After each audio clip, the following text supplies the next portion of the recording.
Praxis 2 test materials you must know for maximum success. Does this Praxis 2 test preparation scenario sound familiar to you?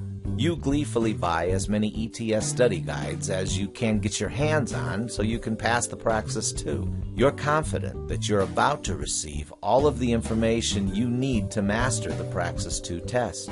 You settle comfortably into your favorite chair, crack open the first study guide, and are instantly met with hundreds of pages of content information, extremely difficult content information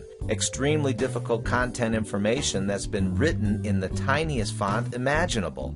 Suddenly, you're feeling overwhelmed. Sure, you have a vague idea of what will be on the Praxis 2, but how in the heck do you absorb all of the information you need to know? The answer? Cut the Praxis 2 down to size. What you should know versus what you need to know. It's every potential teacher's worst nightmare.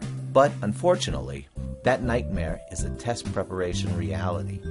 And when you're staring your teacher certification test in the face, the prospect of reading through hundreds of test prep pages isn't a pleasant one. After all, how do you know which content is relevant to your test? What test information is guaranteed to show up on the exam? In short, when it comes to the Praxis 2 test, how can you determine what you should know and what you need to know? Simple.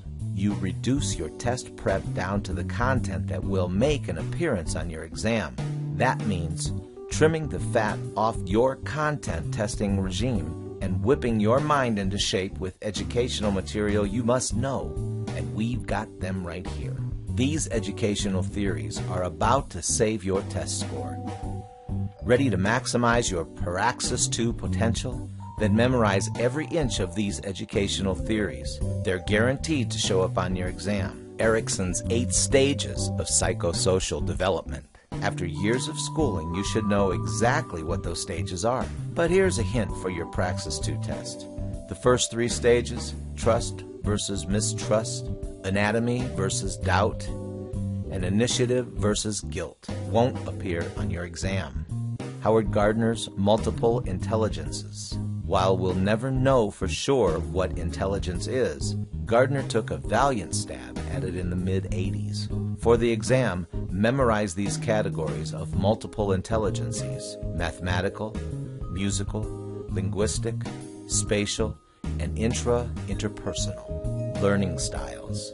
A major portion of the exam will be based on the different learning styles of students. Remember, child development experts believe those learning styles are visual, auditory, and kinesthetic. Pavlov's conditioned responses. Remember the Russian psychologist, his bell and his salivating dogs? If not, go over this infamous experiment again.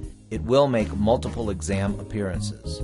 Finally, memorize how to create a positive learning environment. Previous test takers indicated this was a very popular subject. That includes consistency, structure, discipline, time on task, and managing transitions from one task to another. Want to finally get a focus for what content will really appear on your upcoming testing date, so you can finally pass the Praxis 2. Then head over to www.teachingsolutions.org/praxisii.html.